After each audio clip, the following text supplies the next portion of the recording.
तथागत गौतम बुद्ध का 45 वर्ष का जीवन संघर्ष था। वर्ण व्यवस्था, जातिवाद, आर्थिक रूप से निर्धन गरीब, भेदभाव को समाप्त करना। तो सही मूल में जो बुद्ध का आंदोलन था, हम उसको भारत में दोबारा से लाना चाहते हैं, क्योंकि हमारा एक वर्ग ऐसा हो गया है, पुरोहित वर्ग हो गया है वो, जिसने बुद्ध की शुद्ध सामाजिक क्रांति को आध्यात्मिक बना दिया है, अर्थात पूजा पाठ की क्रांति बना दिया है। और पूजा पाठ नहीं, उसको जितने भी बाबा साहब डॉक्टर अंबेडकर के अनुयायी हैं, मैं आपके NV न्यूज़ चैनल के माध्यम से पूरे देश के लोगों से अपील करना चाहता हूं कि हमें हमारे घर से, हमारे परिवार की महिलाओं को ही आगे करके लाना चाहिए। और ऐसा हम सब लोग करेंगे तो महिलाओं में भी बड़े पैमाने पर जागृति आएगी, उनमें विज्ञान की सोच पैदा होगी और वो अंधविश्वास से मुक्त हो सकेंगी। यदि महिला के राजनीति में, तो आदरणीय बहन जी, जिस किसी के भी सर पे हाथ रखेंगी वही बहुत बड़ा चेहरा बन जाएगा। लेकिन बाबा साहब डॉक्टर अंबेडकर ऐसा चाहते थे कि प्रबुद्ध भारत और बौद्ध में भारत के बगैर भारत की आज़ादी निरर्थक है, इसका कोई फ़ायदा नहीं है। तो बाबा साहब डॉक्टर अंबेडकर का जो अधूरा संकल्प था, वो उससे कैसे आगे बढ़ाया जाए, इसके लिए हमने जो मान्यवर काशीराम साहब ने पूरे देश भर में बहुत हीरे तराश कर तैयार किए थे।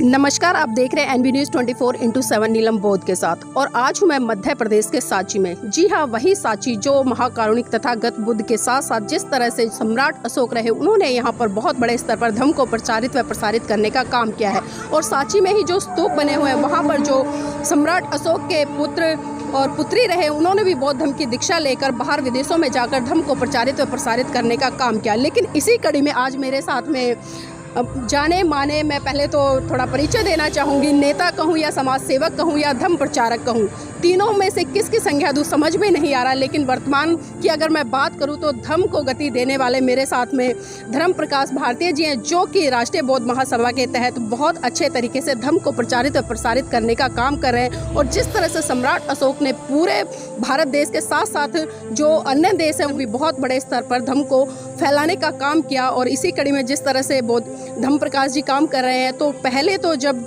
ये राजनीतिक पार्टी में रहे, मैं थोड़ा सा परिचय देना चाहूँगी। इनका 2 बार MLC रह चुके हैं, बहुजन समाज पार्टी से विधायक रह चुके हैं और कम से कम 10-15 राज्यों के प्रभारी भी रह चुके हैं। लेकिन हम देखते हैं कि जो राजनीतिक व्यक्ति होते हैं, कहीं ना कहीं जब सत्ता में आते हैं तो सत्ता की इतनी ललक और इतनी तृष्णाएं उनके अंदर पैदा हो जाती हैं कि वो कुर्सी को छोड़ना भी नहीं चाहते हैं। लेकिन यहाँ पर एक जीता जागता उदाहरण है आपके साथ में धर्म प्रकाश भारती जी, जिन्होंने राजनीति से संन्यास लेकर धर्म को गति देने के लिए एक कदम बढ़ाया। और वो कदम आज इतना सार्थक हुआ है। सांची में 2 दिवसीय जो एक बौद्ध संगति चली, उसमें हजारों की संख्या में लोग आए, बौद्ध अनुयायी आए और बहुत बड़ा एक संघ हमें यहाँ पर बौद्ध भिक्षुओं का देखने को मिला। तो वास्तव में इस कड़ी में बहुत ही साधुवाद के पात्र हैं। सर, पहले तो आपका स्वागत है NV न्यूज़ में।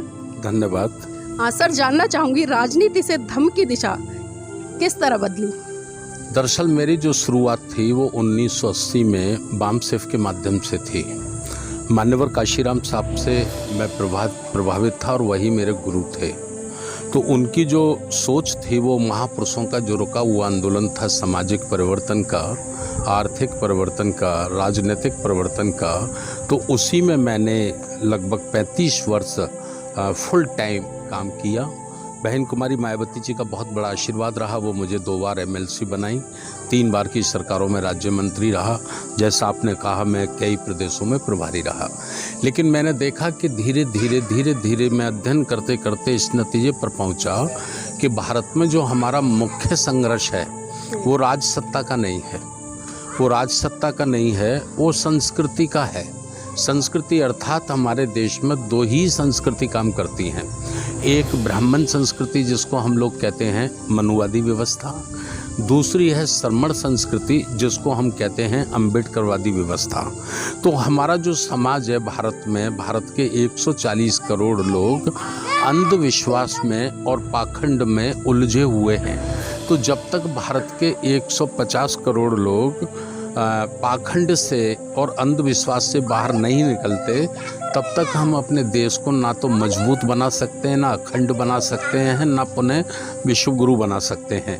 तो इसके लिए फिर मैंने ये निर्णय लिया कि राजनीति में तो आदरणीय बहन जी जिस किसी के भी सर पे हाथ रखेंगी वही बहुत बड़ा चेहरा बन जाएगा। लेकिन बाबा साहब डॉक्टर अंबेडकर ऐसा चाहते थे कि प्रबुद्ध भारत और बौद्धमय भारत के बगैर भारत की आज़ादी निरर्थक है, इसका कोई फ़ायदा नहीं है। तो बाबा साहब डॉक्टर अंबेडकर का जो अधूरा संकल्प था वो उससे कैसे आगे बढ़ाया जाए, इसके लिए हमने जो मान्यवर काशीराम साहब ने पूरे देश भर में बहुत हीरे तराश कर तैयार किए थे, लेकिन किसी कारण वो घर बैठ गए थे या उनको बिठाल दिया गया था, मैं कारणों में जाना नहीं चाहता। तो उनको फिर हमने संगठित किया और संगठित करने के बाद 14 अक्टूबर 2007 को हमने राष्ट्रीय बौद्ध महासभा का निर्माण किया। और राष्ट्रीय बौद्ध महासभा का जो निर्माण किया गया है उसका मुख्य उद्देश्य है भारत में पुनः बुद्ध धर्म का प्रचार प्रसार करना, अंधविश्वास को ख़त्म करना, पाखंड को ख़त्म करना, जातिवाद, वर्ण व्यवस्था, ऊंच नीच भेदभाव को समाप्त करके एक समतामूलक समाज का निर्माण करना। खुशी की बात है कि बड़ी तेज़ी से जो प्रबुद्ध वर्ग है, बुद्धिजीवी वर्ग है और जो मानव और मानवता में विश्वास रखने वाला वर्ग है, वो बड़े पैमाने पर राष्ट्रीय बौद्ध महासभा को समर्थन कर रहा है। और इसी का कारण है कि 2 दिवसीय ये धम्म संगति में लगभग 25 राज्यों से ज़्यादा के धम्म प्रतिनिधियों ने भाग लिया। जी सर, हम ये भी देखते हैं जिस तरह से परम पूज्य बाबा साहब के जो सपने रहे, एक तो भारत बौद्ध में हो, दूसरा है जो बहुजन समाज का तबका हो देश की सत्ता पर काबिज हो। लेकिन क्या बात है कि उत्तर प्रदेश को छोड़कर ना तो हम राजनीति में सफल हो पाए और ना ही जिस तरह से जो सपना था कि बौद्ध में भारत हो उस दिशा में भी कदम नहीं बढ़ा पाए। आखिर क्या कमियां रही, क्योंकि संकट तो बहुत है देश में? उसका मूल कारण ये है कि जब तक हम लोग गैर राजनीतिक जड़ों को मजबूत नहीं करेंगे तब तक हम सत्ता में नहीं आ सकते। और सत्ता में अगर आ भी जाएंगे तो बहुत लंबे समय तक हम टिके नहीं रह सकते। इस बात को समझते हुए मान्यवर काशीराम साहब ने 20 वर्ष अपने जीवन के गैर राजनीतिक जड़ों को मजबूत करने में भारत में लगाए। बामसेफ के माध्यम से जो SC, ST, OBC और माइनॉरिटीज़ का जो पढ़ा लिखा वर्ग था, नौकरी पेशा वाला वर्ग था, उसको तैयार किया। DS4 के माध्यम से उन्होंने जो समाज का दबा कुचला वर्ग था उसको तैयार किया। और 20 वर्ष के बाद उन्होंने 14 अप्रैल 1984 को बहुजन समाज पार्टी की निर्माण किया, इस उद्देश्य के साथ कि हजारों वर्षों से जो शोषित पीड़ित वर्ग है उसको अब हमें इस देश का हुक्मरान बनाना है। लेकिन मान्यवर काशीराम साहब जब हमारे बीच में नहीं रहे तो ये विडंबना कह सकते हैं हम, या दुख कह सकते हैं कि गैर राजनीतिक रूप से जो समाज को तैयार करने का अभियान पूरे देश में चल रहा था वो छिन्न भिन्न हो गया। ये ड्यूटी थी बामसेफ की, लेकिन बामसेफ ही 15 ग्रुपों में बट गई और बटकर केवल उनका छोटे टुकड़े हो गए। तो हमने देखा कि जो गैर राजनीतिक रूप से समाज को खड़ा करना था तो वो काम रुक गया है। और बाबा साहब डॉक्टर अंबेडकर जी ने भी हज़ारों बार कहा है कि जिस समाज की गैर राजनीतिक जड़ें मजबूत नहीं होती हैं वह समाज कभी लंबे समय तक राजनीति में नहीं रह सकता। मान्यवर काशीराम साहब को तो हमने स्वयं सुना है हज़ारों बार, वो भी यही कहते थे कि जिस समाज की गैर राजनीतिक जड़ें मजबूत नहीं होती हैं वह समाज कभी शासक नहीं हो सकता, हुक्मरान नहीं हो सकता। तो राष्ट्रीय बौद्ध महासभा के माध्यम से जो तथागत गौतम बुद्ध का 45 वर्ष का जीवन संघर्ष था, वर्ण व्यवस्था, जातिवाद, आर्थिक रूप से निर्धन गरीब, भेदभाव को समाप्त करना, तो सही मूल में जो बुद्ध का आंदोलन था हम उसको भारत में दोबारा से लाना चाहते हैं। क्योंकि हमारा एक वर्ग ऐसा हो गया है, पुरोहित वर्ग हो गया है वो, जिसने बुद्ध की शुद्ध सामाजिक क्रांति को आध्यात्मिक बना दिया है, अर्थात पूजा पाठ की क्रांति बना दिया है और पूजा पाठ में ही उसको समेट कर समाप्त कर दिया है। जबकि बुद्ध की 45 वर्षों की जो भी क्रांति है वो शुद्ध रूप से सामाजिक, आर्थिक और राजनीतिक क्रांति है। तो उसको पुनः हम भारत में स्थापित कर सकें, उसके लिए भारत के 37 राज्य, 768 जिलों को हमने अपना लक्ष्य बनाया है। और सभी जगह हम कैडर के आधार पर, प्रशिक्षण के आधार पर बाबा साहब डॉक्टर अंबेडकर जी ने जो हमको बुद्धा एंड हिज धम्मा दिया है, बुद्ध और उनका धम्म, उसके आधार पे हम प्रचारक तैयार कर रहे हैं। उसके लिए हमने आगरा में एक बहुत बड़ा सेंटर बनाया है।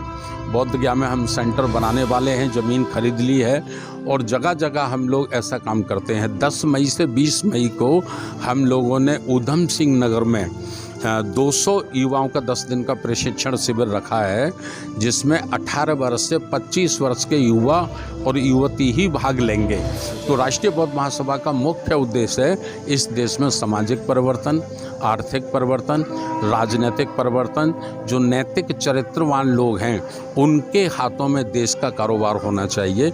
इस उद्देश्य की पूर्ति के लिए हम लोग लगे हैं। सर, एक जिस तरह से बाबा साहब के एक कोटेशन और बाबा साहब अक्सर कहते थे कि मैं किसी भी समाज की उन्नति इस बात से आंकता हूं कि उस समाज की महिलाएं कितनी जागरूक हैं, कितनी पढ़ी लिखी हैं। तो मैं ये भी जानना चाहूँगी, जो राष्ट्रीय बौद्ध महासभा है वो खासकर महिलाओं को धम्म के मार्ग में लेकर किस तरह से काम कर रही है? देखिए, बाबा साहब डॉक्टर अंबेडकर ने बिल्कुल सही कहा था, क्योंकि जब यहाँ मनुवादी व्यवस्था लागू की गई और वर्ण व्यवस्था लागू की गई तो नारी को भी सबसे नीचे स्थल पर रखा गया और उसको शिक्षा दीक्षा सबसे वंचित रखा गया। तो नारी पुरुष के समान, ऐसे समझिए मोटरसाइकिल के 2 पहिए, एक के बगैर एक का जीवन नहीं चल सकता, एक के बगैर दूसरे का संसार नहीं चल सकता। लेकिन कुछ संकुचित मानसिकता के दूषित लोगों ने नारी का भी बड़े पैमाने पर शोषण किया है और उस शोषण के साथ साथ जो अंधविश्वास आज बड़े पैमाने में व्याप्त है, तो पुरुषों से अधिक वो नारियों में है। तो धम्म की आवश्यकता जितनी पुरुष को है उससे ज़्यादा वो हमारे देश की, हमारी महिलाओं की भी है। रजनीश ओशो ने अपने एक किताब में लिखा है कि प्राकृतिक जो विवेक होता है तो महिला का 60% धार्मिक होता है और पुरुष का 40 होता है। यानी कि पुरुष को जल्दी समझाया जा सकता है, अंधविश्वास से निकाला जा सकता है, महिला को निकालने में थोड़ी मेहनत करनी होगी। इसलिए हमको महिलाओं में अपने घर से अपनी बेटी को, अपनी बहन को, अपनी माँ को, अपनी पत्नी को हमें इस मुहिम में जोड़ना चाहिए। जितने भी बाबा साहब डॉक्टर अंबेडकर के अनुयायी हैं, मैं आपके NV न्यूज़ चैनल के माध्यम से पूरे देश के लोगों से अपील करना चाहता हूं कि हमें हमारे घर से, हमारे परिवार की महिलाओं को ही आगे करके लाना चाहिए और ऐसा हम सब लोग करेंगे तो महिलाओं में भी बड़े पैमाने पर जागृति आएगी, उनमें विज्ञान की सोच पैदा होगी और वो अंधविश्वास से मुक्त हो सकेंगी। यदि महिला मुक्त होती है तो पूरा परिवार होता है, क्योंकि जो बच्चा जन्म लेता है उसमें पहले जो संस्कार आते हैं तो वो माँ से आते हैं।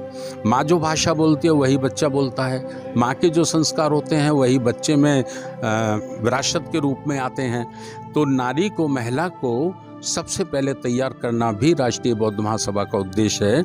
इसलिए हम समय समय पर अलग अलग से महिलाओं के भी प्रोग्राम आयोजित करते हैं जिसमें कोई पुरुष नहीं होता और उनको सशक्तिकरण, यानी उनका विल पावर आगे बढ़ सके। उनके मन में जो ये हीन भावना है कि पुरुष बलवान है या सर्वोत्तम है, ये भावना उनके मन से निकलनी चाहिए। उनके मन में एक ही भावना आनी चाहिए कि पुरुष भी महिलाओं के समान बराबर का हिस्सेदार है। हम 2 जीवन के पहिए हैं, जीवन के 2 पहिए मिलके ही संसार चलता है, जीवन के 2 पहिए मिलके ही घर चलता है। इस प्रकार की भावना ज़्यादा से ज़्यादा महिलाओं के अंदर आनी चाहिए। इस कोशिश में हम लोग लगे हुए हैं। जी, बहुत बहुत धन्यवाद सर। तो ये थे हमारे साथ में धर्म प्रकाश भारतीय बौद्ध जी, जिन्होंने बहुत अच्छे तरीके से हमारे साथ में चर्चा की है और एक बहुत अच्छा मैसेज भी दिया है देश को कि अगर भारत में बुद्ध की आइडियोलॉजी को आपको स्थापित करना है, फिर से दोबारा से भारत को विश्व गुरु बनाना है, तो निस्वार्थ भावना से खासकर महिलाओं के प्रतिनिधित्व को आगे बढ़ाते हुए इस दिशा में काम करना होगा। अन्यथा तो बहुत सारे संगठन बने हुए हैं, बनते आए हैं, कहीं ना कहीं हम देखते हैं कि उन संगठनों में जब एक वर्चस्व स्थापित हो जाता है तो निजी स्वार्थ के कारण संगठन टूटते भी नजर आते हैं। लेकिन जिस तरह से परम पूज्य बाबा साहब की बात करूं या सम्राट अशोक की बात करूं या महाकारुणिक तथागत बुद्ध की बात करूं और उसके बाद में साहब मान्यवर काशीराम जी है, भले उन्होंने राजनीतिक संगठन बनाया, उसको आगे बढ़ाने का काम किया, लेकिन आप उत्तर प्रदेश में जाइए, भले राजनीतिक संगठन है लेकिन पूरे उत्तर प्रदेश में आपको बुद्ध की आइडियोलॉजी चारों तरफ देखने को मिलती है। तो सही दिशा में इस तरह से काम किया जाता है। हमें सीखना चाहिए अपने महान पुरुषों से और हम साधुवाद देना चाहेंगे जो राष्ट्रीय बौद्ध महासभा है इस कड़ी में बहुत अच्छा प्रयास कर रही है। जय भीम, नमो बुद्धाय।